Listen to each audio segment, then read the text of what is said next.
I made a really easy, simple carrot loaf cake recipe, and I'm going to show you how to make it. Just to let you know, all the ingredients, measurements and recipe is going to be listed in the description box below, so be sure to check that out. So I started off with my flour, my light brown sugar, and then I added my spices. I only use cinnamon and ginger powder when making carrot cake because I find that less is more. I then added my baking soda because of course I want the cake to have a nice rise.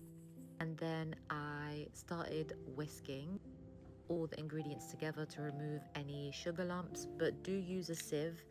Use a sieve to sift all the dry ingredients. I actually couldn't find mine, but I would usually do that to ensure there aren't any sugar or flour lumps.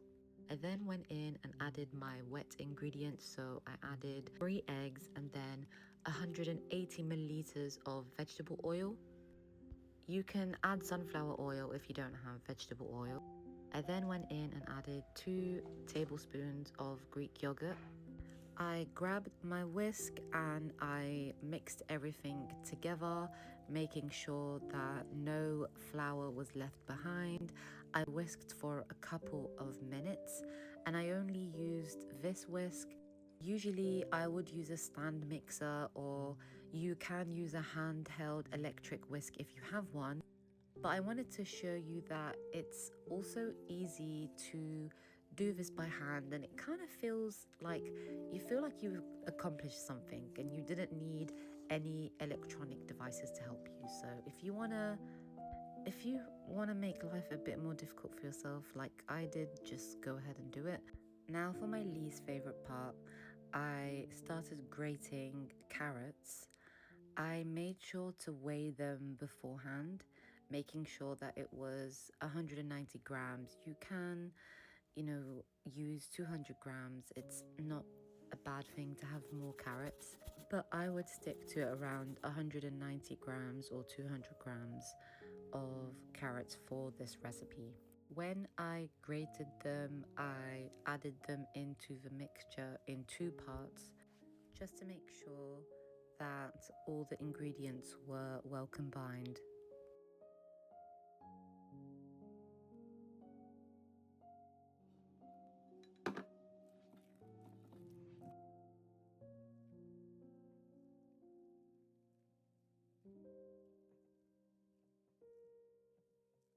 So this marks the end of making our cake batter. Now it's time to bake the cake. I preheated my oven before I started mixing everything together, so you want to do that in the beginning.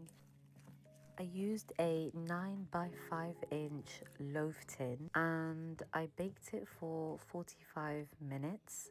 This information is listed below in the description box. As I baked the cake, I had a bit of time, so thought I would go on a little walk.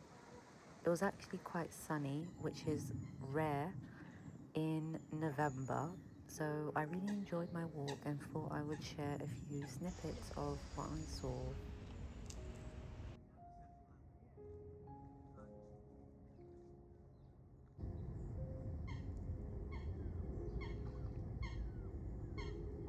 So the cake took around 45 minutes to bake, and I let it rest and cool down for an hour, and then made some American buttercream.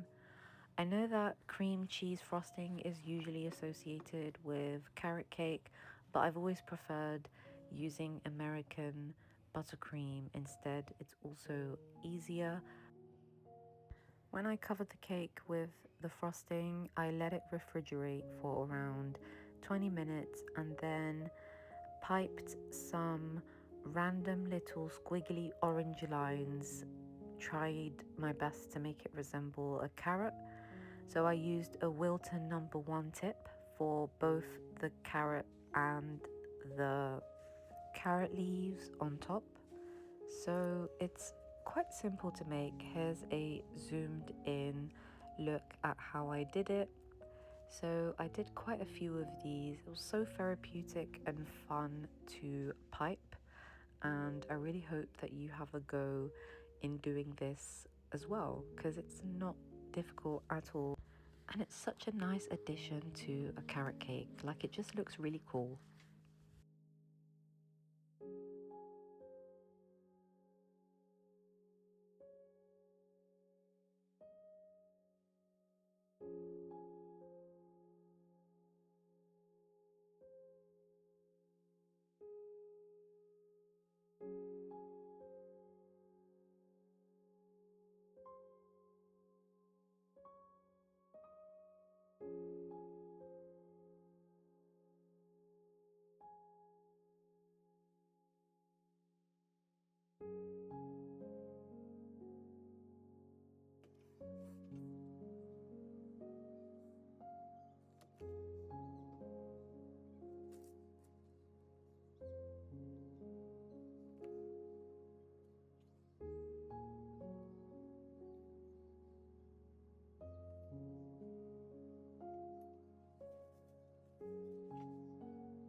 Now that the cake is finished, I'm going to go ahead and cut it.